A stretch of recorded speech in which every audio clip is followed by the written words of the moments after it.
मृतक की माँ है, उसने ये बताया था कि हमसे जबरदस्ती ये सब चीज कहलवाया गया है, ऐसा कुछ था नहीं और उसकी मौत डूबने से ही हुई थी। ये बात भी उसने स्वीकार किया अदालत के सामने जो है।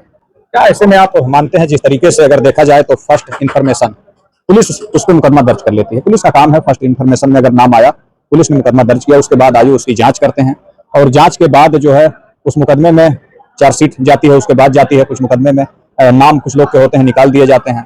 जांच के ही दौरान अगर पुलिस इसमें अपना काम जो संवैधानिक तौर तरीके से करती तो क्या आपको लगा कि वो लोग जेल जाते? पुलिस और प्रशासन के द्वारा थोड़ी सी सतर्कता बरती गई होती तो निश्चित तौर पर यह वारदात जो है सच्चाई सामने आई होती और यह दोनों अभियुक्त को जेल नहीं जाना पड़ा होता। उसमें पीएम हुआ होगा, डॉक्टर की मेडिकल रिपोर्ट होगी, डॉक्टर का बयान हुआ होगा, तो मेडिकल रिपोर्ट में क्या आया?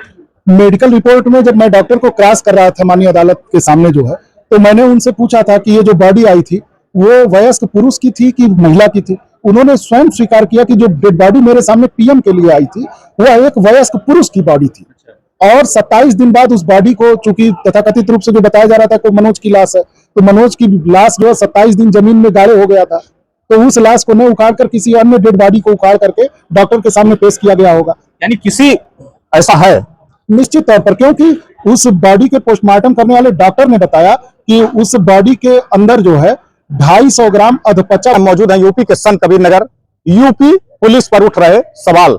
अभी हाल ही में आप लोगों ने देखा होगा कि देश की सबसे बड़ी अदालत सुप्रीम कोर्ट ने उत्तर प्रदेश पुलिस को नोटिस जारी किया। पुलिस रसरी को बनाती है सांप। ऐसा ही मामला यूपी के संत कबीरनगर 2014 में 2 लोगों को हत्या के मामले में जेल भेजा गया और अदालत 2025 में उन्हें बरी कर दी। ऐसे में जिस तरह से पूरा मामला है, आइए सुनाएंगे कि जो वकील हैं वो क्या कुछ कह रहे हैं। देख पा रहे होंगे हमारे साथ में सुधीर कुमार श्रीवास्तव हैं जो एडवोकेट हैं। ये मामला पूरा सुर्खियों में है, जानेंगे कि क्या कुछ मामला है। स्वागत है सर आपका। धन्यवाद। अभी हम एक खबर देखे और कई दिन से सोच रहे थे कि आपसे मुलाकात की जाए और अभी हाल ही में आपने देखा होगा कि देश की सबसे बड़ी अदालत supreme court, Uttar Pradesh police की काफी आलोचना और नोटिस भी जारी हुई है। ऐसे में क्या कहेंगे, उनका नाम क्या था, वो लोग रहने वाले कहाँ थे? देखिए, ये 2 एक्यूज्ड थे जो है मुकदमे में, जिनका सत्र परीक्षण यहाँ पर किया गया माननीय एडीजे कोर्ट के द्वारा जो है संत कबीरनगर में। एक अभियुक्त था, जो मुख्य अभियुक्त था उसका नाम था जगत नारायण निषाद, जो पैरालाइज्ड था बिल्कुल, जो वो शुरू से ही विकलांग था। और दूसरा जो एक को एक्यूज्ड था वो था प्रकाश निषाद, वो भी मगहर का ही रहने वाला है। हमारे मगहर में एक मोहल्ला है वार्ड नंबर 9 आजाद नगर, दोनों वहीं के रहने वाले थे। क्या हुआ था, वो घटना कौन सी थी और हत्या कैसे हुई? देखिए, हत्या तो इसमें हुई ही नहीं थी। माननीय अदालत ने दूध का दूध पानी का पानी कर दिया। रही बात कि ये घटना क्यों गढ़ी गई, क्यों बनाई गई, जो आपका इंटेंशन है ये जानने का आप प्रयास कर रहे हैं कि ये घटना थी क्या, कैसे गढ़ी गई, कैसे बनाई गई। ये मामला ये था कि इसमें एक कैंपियरगंज का एक लड़का जो है अपने नानी के घर मगहर आजाद नगर में आया था और वो वहीं पर उसका लालन पालन हो रहा था, वहीं रह करके वो पढ़ाई लिखाई कर रहा था अपना। जगत नारायण का लड़का और प्रकाश का लड़का और मृतक लड़का जो मरा था, ये तीनों दोस्त थे, तीनों आपस में दोस्त थे। अब वहां मोहल्ले में तरकुल का पेड़ था जहां से ताड़ी चुरा कर ये तीनों बच्चे जो है पी जाते थे। परेशान होकर के जो वहां का ताड़ीवान था उसने एक मुनादी की मोहल्ले में कि भाई मैं रोज यहाँ पर अपना ये ताड़ी वाला सामान लगा के जाता हूँ और रोज मेरी ताड़ी चोरी हो जाती है।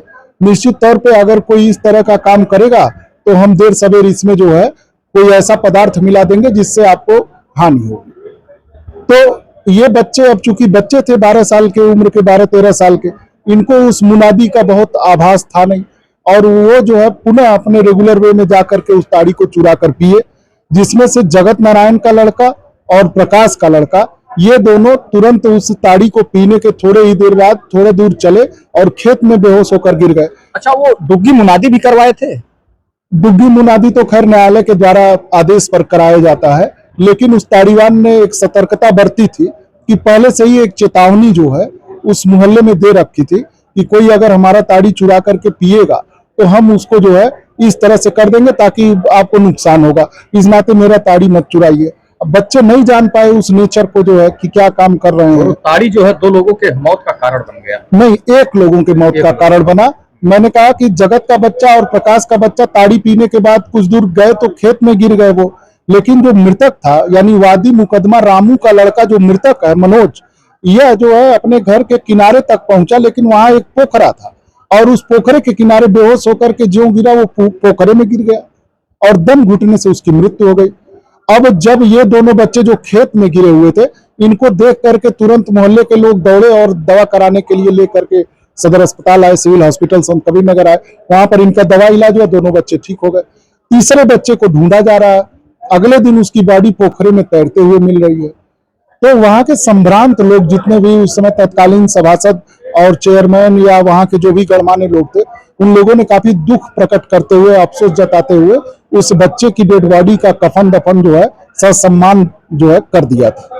बाद में जो वादी मुकदमा है इस मुकदमे का, वह बॉम्बे रहता है, यानी मृतक मनोज का पिता रामू, वह वापस कैंपियरगंज अपने घर आता है और वहां के कुछ लोग उसको चढ़ा बढ़ा कर लाते हैं और यहाँ पर जबरदस्ती उसको एक केस बना करके मुकदमा दर्ज करा देते हैं जगत नारायण और प्रकाश के ऊपर, और ये कहानी बनाते हैं कि जगत नारायण और प्रकाश ने उसके बच्चे को गला दबा करके मार डाला।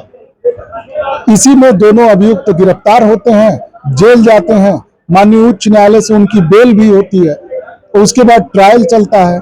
सबसे मजे की बात यह है कि इस मुकदमे को शुरू से अंत तक मैंने स्वयं इसका जो है पैरवी किया माननीय अदालत के सामने, और मैंने ही वादी मुकदमा को भी क्रॉस किया, मैंने ही PW2 के रूप में जो मृतक की मां आई थी उसको भी क्रॉस किया, PW3 के रूप में जो डॉक्टर आए थे उनको भी क्रॉस किया, PW4 के रूप में जो IO थे उनको भी क्रॉस किया मैं जो है, और हर एक ने जो है अलग अलग बयान दिया, अलग अलग बातें की। वादनी हाँ, जितने लोगों का बयान था वो अलग अलग बयान था, बिल्कुल कंट्राडिक्टरी था, घोर जो है विरोधाभासी बयान था। क्या ऐसा तो नहीं कि ये पूरा इस मामले को बनाने के लिए 2 लोग जेल गए तो उसमें षड्यंत्र तरीके से? निश्चित तौर पे कुछ कॉन्स्पिरेसी रही होगी अनैतिक लाभ लेने के लिए जगत नारायण से और प्रकाश से, वादी मुकदमा का कुछ आशय रहा होगा। हालांकि जो PW2 मृतक की मां है उसने ये बताया था कि हमसे जबरदस्ती ये सब चीज कहलवाया गया है, ऐसा कुछ था नहीं, और उसकी मौत डूबने से ही हुई थी, ये बात भी उसने स्वीकार किया अदालत के सामने जो है। क्या ऐसे में आप मानते हैं जिस तरीके से अगर देखा जाए तो फर्स्ट इंफॉर्मेशन पुलिस उस पर मुकदमा दर्ज कर लेती है, पुलिस का काम है, फर्स्ट इंफॉर्मेशन में अगर नाम आया पुलिस ने मुकदमा दर्ज किया, उसके बाद आयु उसकी जांच करते हैं और जांच के बाद जो है उस मुकदमे में चार्जशीट जाती है, उसके बाद जाती है, कुछ मुकदमे में नाम कुछ लोग के होते हैं निकाल दिए जाते हैं। जांच के ही दौरान अगर पुलिस इसमें अपना काम जो संविधानिक तौर तरीके से करती तो क्या आपको लगा कि वो लोग जेल जाते? अगर थोड़ी सतर्कता बरती गई होती, केवल पुलिस के ही द्वारा नहीं बल्कि प्रशासन के लोग भी वहां मौजूद थे लाश उतारते समय, अगर पुलिस और प्रशासन के द्वारा थोड़ी सी सतर्कता बरती गई होती तो निश्चित तौर पर यह वारदात जो है सच्चाई सामने आई होती और यह दोनों अभियुक्त को जेल नहीं जाना पड़ा होता। उसमें PM हुआ होगा, डॉक्टर की मेडिकल रिपोर्ट होगी, डॉक्टर का बयान हुआ होगा, तो मेडिकल रिपोर्ट में क्या आया? मेडिकल रिपोर्ट में जब मैं डॉक्टर को क्रॉस कर रहा था माननीय अदालत के सामने जो है, तो मैंने उनसे पूछा था कि ये जो बॉडी आई थी वो वयस्क पुरुष की थी कि महिला की थी।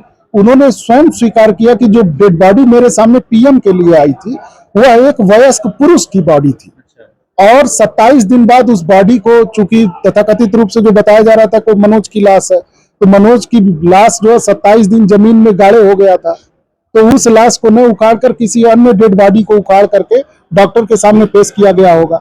यानी किसी ऐसा है निश्चित तौर पर, क्योंकि उस बॉडी के पोस्टमार्टम करने वाले डॉक्टर ने बताया कि उस बॉडी के अंदर जो है 250 ग्राम अधपचा भोजन मौजूद था। अगर कोई व्यक्ति किसी की लाश है और 27 दिन से गाड़ी हुई है, उसमें अधपचा भोजन ताजा कैसे मौजूद रह सकता है? 27 दिन बाद बॉडी नहीं रह सकती। निश्चित तौर पर अदालत ने इस पर बड़ा आश्चर्य व्यक्त किया कि अगर कोई व्यक्ति की डेड बॉडी 27 दिन तक जमीन के अंदर गाड़ी हुई है और वो बता रहा है कि पूरा जो है उसमें तो हड्डियां गलनी शुरू हो। साहब, आप कानून के जानकार हैं, जब लोग थाने में जाते हैं या कहीं भी लोग जाते हैं सरकारी दफ्तरों में, जब लोग चक्कर काटते हैं सुनवाई नहीं होती, तो ऐसे में आपके पास लोग आते हैं, जिस मामले को आपने 2014 से लेकर और 2025 तक आप खुद इसे देखे और जिसमें लोग निर्दोष साबित हुए, ऐसे में अगर 2014 से आज तक ये लोग जेल गए और जो अपने घर के जिम्मेदार व्यक्ति थे, फिर इनके जो परिवार में लोग बचे, जो इनके बच्चे होंगे, उनका पढ़ाई या जो इनका आर्थिक व्यवस्था, जिस तरह से इनका जो है आर्थिक व्यवस्था का जो है यूं कह लीजिए कि जिस एक आदमी अपने घर में जिम्मेदार होता है, जब वो नहीं रहता पूरा परिवार बिखर जाता है, टूट जाता है। ऐसे में अब तो इन लोग निर्दोष हुए, जेल से बाहर आए। फिलहाल इसमें अगर देखा जाए, इसकी जांच हो तो जांच में क्या आपको नहीं लगता कि उन लोगों पे भी कार्रवाई होनी चाहिए जो उस समय आयु थे, जो स्टेशन अफसर थे या जो डॉक्टर थे जिन्होंने इस रिपोर्ट को बनाई थी? देखिए, आपने बहुत अच्छा प्रश्न पूछा जो है। मैं अधिवक्ता जरूर हूं, लेकिन इस मुकदमे की पैरवी के वक्त मैंने प्रकाश की पत्नी और जगत नारायण के पत्नी का जो रोल था, अपने पति को छुड़ाने के लिए जिन दुश्वारियों का सामना उन दोनों महिलाओं को करना पड़ा, इससे तो मैं देखा तो निश्चित तौर पे मैं भी कहीं न कहीं मेरा भी हृदय द्रवित हो गया था उनकी दुश्वारियों को देख करके। मैंने भी भरपूर उनकी मदद की कि उनका पति बाहर आ जाए। 5 साल में सरकारें बदल जाती है उत्तर प्रदेश में, अगर देखा जाए, या हिंदुस्तान के संविधान में कानून है कि 5 साल में एक राज्य के मुख्यमंत्री बदल जाते हैं, देश के प्रधानमंत्री बदल जाते हैं। 2014 से और 2025 एक लंबा अरसा होता है। उसके परिवार में लोग बिखर गए होंगे, काफी उनके बच्चों पे इसका असर पड़ा होगा। काफी दिक्कतें आई थी। वो महिला कई बार तो टूट भी गई थी कि एकदम जो है कोर्ट का चक्कर लगाते लगाते। बाद में जब दोनों अभियुक्त बाहर आए तब वो महिलाएं अपना घर संभाली और ये कोर्ट तक हर नियत तिथि पे माननीय अदालत के सामने आते थे और विचारण में पूरा सहयोग करते थे। लेकिन हम लोगों को पूरा भरोसा था माननीय अदालत पर, और अदालत के सामने सारे तथ्य जब तह बाई तह रखे गए, अदालत ने उसका जो है उस पर संज्ञान लिया और विचारण किया और दूध का दूध पानी का पानी करते हुए न्याय। अभी हमने आपसे अपनी खबर में भी दिखाया और देश में बड़े बड़े चैनल खबर चला रहे हैं, सुप्रीम कोर्ट जो है उत्तर प्रदेश पुलिस को नोटिस भेजा है। क्या आपको नहीं लगता कि उस समय के जो स्टेशन अफसर थे, जैसा एक कहावत है हमारे यहाँ की, रसरी को सांप बनाना पुलिस का काम है, तो क्या आपको इस पूरे घटना में आपको ऐसा लगा? देखिए, संपूर्ण पुलिस प्रणाली में हर आदमी ऐसा है, मैं ये नहीं कह सकता। हाँ, कुछ कमियां होती हैं। नहीं, मैं इस घटना की जो ये आप जो पूरा मामला है, इसमें आपको क्या लगा? निश्चित तौर पर एक फेक स्टोरी डेवलप की गई, जिसका खामियाजा 2 गरीब व्यक्तियों को झेलना पड़ा, 2 परिवारों पर भारी मुसीबत का सामना उनको करना पड़ा। तो कुछ तो जरूर कमियां थी, ये जो है प्रशासन की और पुलिस की दोनों की लापरवाही थी।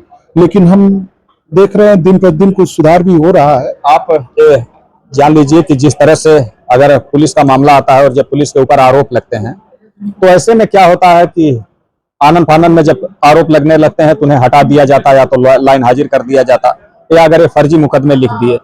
पर इनकी एक छोटी सी गलती से एक आदमी की जिंदगी, उसका घर, उसका परिवार पूरी तरह से बिखर जाता है। निश्चित तौर पर जो लोग जिम्मेदार पदों पर बैठे होते हैं, उनको ये प्रयास करना चाहिए कि उनके किसी भी ऐसे कार्य से ऐसा कोई कार्य न करें जिससे किसी गरीब का घर तबाह हो।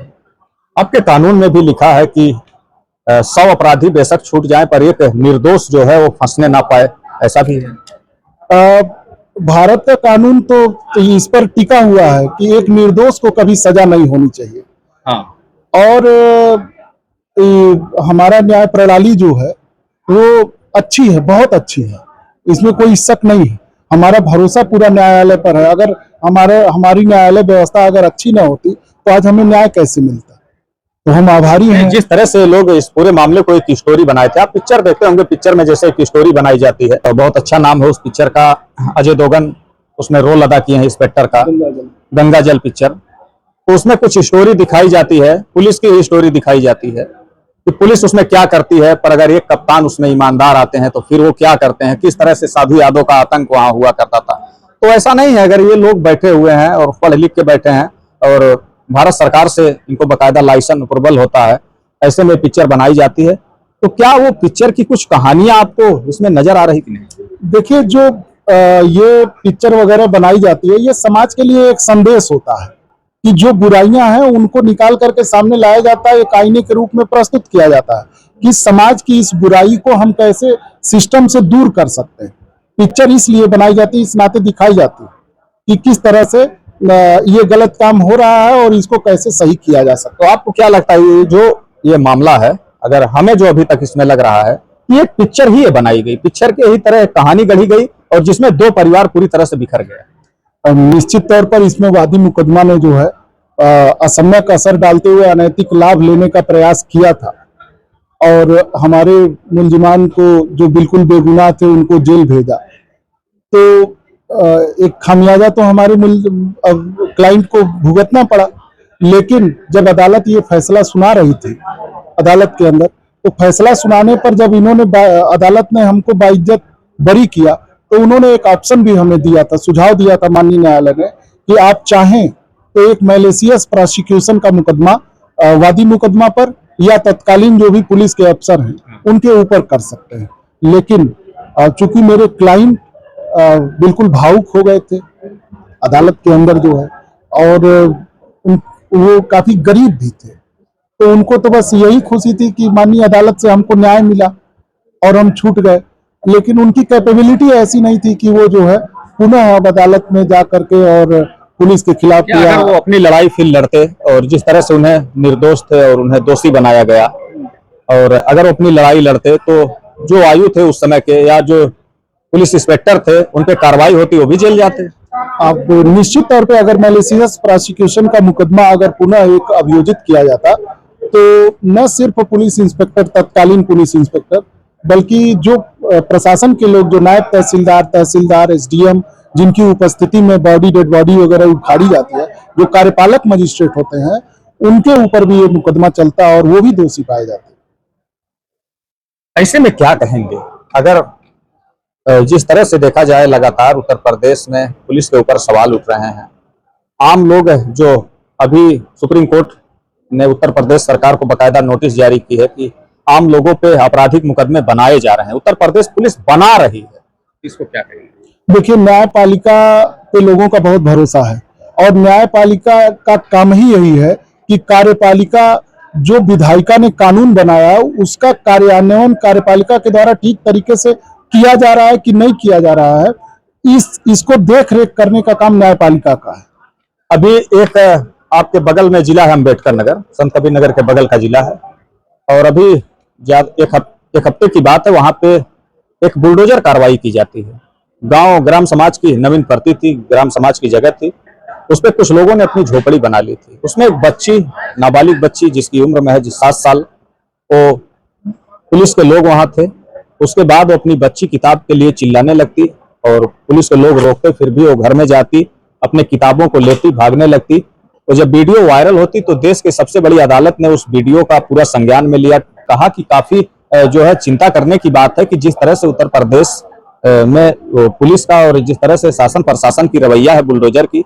और जब उस बच्ची से पूछा गया तो उस बच्ची का कहना था कि मुझे आईएएस बनना है और मैं किताब लेके इसलिए भागी कि जिस जगह से मैं किताब लेके निकली हूं मैं वहां महल बनाऊंगी।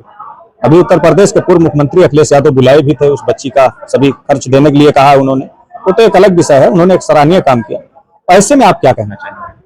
देखिए, इस तरह की कार्रवाई करते हुए ये ध्यान रखना चाहिए कि किसी का भविष्य जो है वो न खराब हो। आपको बता दें कि जस्टिस कृष्णा अय्यर ने कहा है कि मैं ऑपरेशन वाल्मीकि में विश्वास करता हूं। हर संत का अपना एक अतीत होता है और हर अपराधी का अपना एक भविष्य होता है। तो निश्चित तौर पर इस तरह की कार्रवाई करते हुए ये जरूर ध्यान रखना चाहिए किसी बच्चे का भविष्य न खराब हो और कोई बुजुर्ग माता पिता तड़प के ना मरे।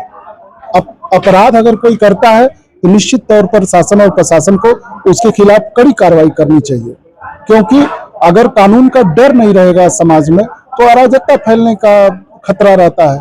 और पुलिस में ऐसा नहीं कि सभी लोग खराब हैं, बहुत से ऐसे अफसर हैं, उच्च अधिकारी हैं, तमाम जो अच्छा काम। ही सवाल क्यों उठते हैं?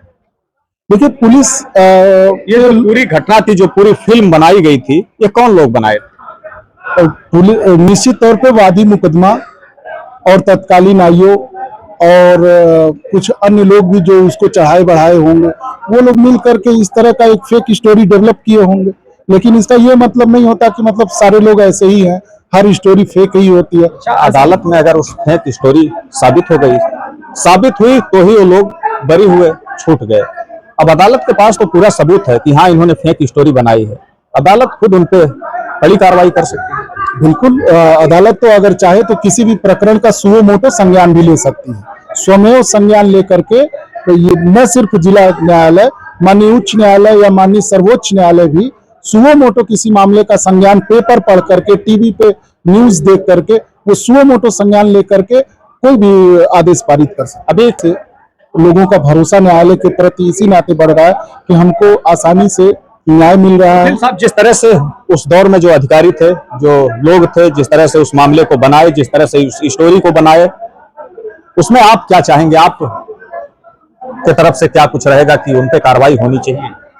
देखिए, आपके इस सम्मानित चैनल के माध्यम से मैं ये अपील करना चाहता हूं अपने प्रशासन के लोगों से, अपने पुलिस के जो सिस्टम में बैठे हुए लोग हैं, हालांकि वो पूरी तत्परता से अपने अनुसार काम करते हैं, लेकिन एक सजगता थोड़ी सी हमें ये बरतनी होगी कि कोई किसी भी निर्दोष और गरीब व्यक्ति के साथ इस तरह का जो है सरकमस्टांसेस न डेवलप होने पाए। सुनील कुमार पांडे, मैं बार का पूर्व महामंत्री भी रहा हूँ। वकील साहब, जिस तरह से मामला है जिसमें 2 लोग 2014 में फंसाए जाते हैं और माननीय न्यायालय उन्हें निर्दोष साबित हुए, वो लोग जेल से बाहर आए, इस पूरे मामले में इन पे मुकदमे लिखे गए होंगे, आयु विवेचक विवेचना किए होंगे, डॉक्टर की मेडिकल रिपोर्ट हुई होगी, डॉक्टर बयान दिए होंगे, जिस तरह से क्या आपको नहीं लगता है फिल्म की तरह एक कहानी बनाई गई? देखिए, शासन प्रशासन जो है हमारे यहाँ, हमारे देश में ये होता है, लोगों का विश्वास होता है कि पुलिस जो है वो निष्पक्ष रूप से काम करेगी। कोई भी जो है नागरिक है तो उसका एक अधिकार है, उसको संविधान ने अधिकार दिया है कि उसके जीवन की रक्षा की जाए। अब किसी आदमी, निर्दोष आदमी को जेल में डाल दीजिए, कई साल तक वो जेल में रहेगा तो उसका जीवन बर्बाद हो जाएगा। बाद में माननीय न्यायालय ने निर्दोष के आधार पर उसको बरी कर दिया। अब उसका पिछला जीवन जो जेल में उसने जो यातनाएं झेली वो कहाँ से आएगा? उसको कंपनसेशन मिलना चाहिए, उसकी जिंदगी बर्बाद। कानून भी है कि अगर ऐसे में अगर अब तो निर्दोष वो लोग साबित हुए, जेल से बाहर आ गए, उन पे निर्दोष एकदम साबित हो गए, तो ऐसे में जो उस समय के आयु थे या जो विवेचक थे, जो डॉक्टर थे, उन पे कार्रवाई होनी चाहिए। हाँ, जो भी विवेचक उस समय के रहे होंगे, जिसने भी विवेचना किया, उन्होंने सम्यक विवेचना नहीं किया, निष्पक्ष विवेचना नहीं किया, उनके खिलाफ कार्रवाई होनी चाहिए। उनसे गवर्नमेंट को कहिए कि उनसे कंपनसेशन लेकर के जो है इस निर्दोष व्यक्ति को जो है इसके जीवन यापन के लिए, जो जेल में अवधि बिताई इसने जो है, अब आगे की जिंदगी क्या, रोजगार कैसे जिएगा ये? वो तो जेल में रहा, उसके जो भी रोजगार उस समय रहे होंगे सब समाप्त हो गए होंगे। हमारे भारत में कहा जाता है और कानून भी है कि अगर एक निर्दोष जेल ना जाने पाए, अगर 10 दोषी भी छूट जाए पर एक निर्दोष जेल ना जाने पाए, कानून कह रहा है। हाँ, उसमें क्या होता है कि न्याय की आत्मा मर जाती है। अगर निर्दोष जेल में रहेगा तो न्याय की आत्मा मर जाए, कहाँ न्याय होगा? तो इससे तो किसी को वही हुआ, बिल्कुल यही हुआ। किसी को भी उठा के डाल दीजिए, उसका जीवन बर्बाद कर दीजिए, तो कहाँ न्याय, कानून रह गया कहाँ? तो न्याय की आत्मा मर जाती है। अगर निर्दोष को जेल में डाल दिया जाता है तो वहां तो न्याय पे, कानून व्यवस्था पे लोगों का विश्वास उठ जाता है। कैसे कोई विश्वास करेगा आम नागरिक की जो है कि कानून व्यवस्था सही है? हाल ही में आपने सुना भी होगा कि सुप्रीम कोर्ट, देश की सबसे बड़ी अदालत, उत्तर प्रदेश पुलिस को नोटिस भी जारी की है। काफी सुप्रीम कोर्ट आलोचना की है। सुप्रीम कोर्ट का कहना है कि जिस तरह से उत्तर प्रदेश पुलिस लगातार सभी मामलों को आपराधिक मामले में बदल रही है, इससे कोर्ट का समय भी जाया जा रहा है। ये तो सही है। माननीय सुप्रीम कोर्ट ने जो है ये टिप्पणी किया था कि पुलिस जो है प्रत्येक मामले में जो है मनमाने तरीके से विवेचना करती है, क्या कानून करता है उस हिसाब से नहीं चलती है। सुप्रीम कोर्ट ने कहा कि सिविल मामले को कानूनी क्रिमिनल मामला बना दिया जा रहा है। जब ये वर्दी पहनते हैं तो इन्हें कसम दिलाई जाती है, तो ऐसे में आप क्या मानते हैं? इसकी अवहेलना की जा रही है। कसम दिलाई जाती है कि देश, संविधान, उसमें विश्वास रखेंगे, उसके अनुसार कार्य करेंगे, लेकिन क्या ऐसा हो रहा है? बिल्कुल हो रहा है। इसका प्रमाण आप देख ही रहे हैं कि इसमें जिस तरह से लोग कसमें खाते हैं उस पर कायम है, पालन नहीं कर रहे हैं। पालन नहीं। ऐसे में इनके साथ क्या होनी चाहिए? जो लोग 2014 में इस मामले में रसरी को साफ बनाए, मैं गांव के भाषा में कह रहा हूं, इनके खिलाफ जो है विभागीय कार्रवाई होनी चाहिए। कंपनसेशन लेकर के इनके तनख्वाह से, अगर रिटायर हो गए हो तो इनके पेंशन से उस निर्दोष व्यक्तियों को जो है देना चाहिए, जिससे उनका जीवन आगे सुचारू रूप से चल सके। मैं उत्तर प्रदेश सरकार और केंद्र सरकार से मांग भी करूंगा और अपने देश की अदालत से भी मांग करूंगा कि जो लोग, 2 लोग निर्दोष थे, इन्हें फंसाया गया और एक पूरी तरह से फिल्म बनाई गई, एक साजिश रची गई और इस साजिश में 2 लोग जेल गए। माननीय न्यायालय ने उन्हें 2 लोगों को बरी किया। पर ऐसे में जो उस समय के आयु थे, जो स्टेशन अफसर थे या तो जो डॉक्टर थे, ऐसे लोगों पर कड़ी कार्रवाई होनी चाहिए और ये बाहर ना हो। ऐसे लोगों को तत्काल उत्तर प्रदेश सरकार से मैं मांग करूंगा कि ऐसे लोगों पर कड़ी कार्रवाई हो, इन्हें जेल डाला जाए और इनके घरों पर बुलडोजर भी चलाने की जरूरत है, क्योंकि जिससे आम जनता कानून का कहीं ना कहीं ये लोगों ने खुलेआम अगर देखा जाए तो कानून का उल्लंघन किया है। आप क्या मानते हैं, लोग कानून को जिस तरह से अगर देखा जाए फंसाए हैं? बिल्कुल, ये ये कानून के मानने वाले लोग हैं। इनको ये बताया जाता है कि आप प्रत्येक मुकदमे आपको विवेचना मिलती है तो उसमें आप साक्ष्य इकट्ठा करेंगे। ये नहीं होता कि ये साक्ष्य इकट्ठा करिए कि किसी को दोषी बनाइए।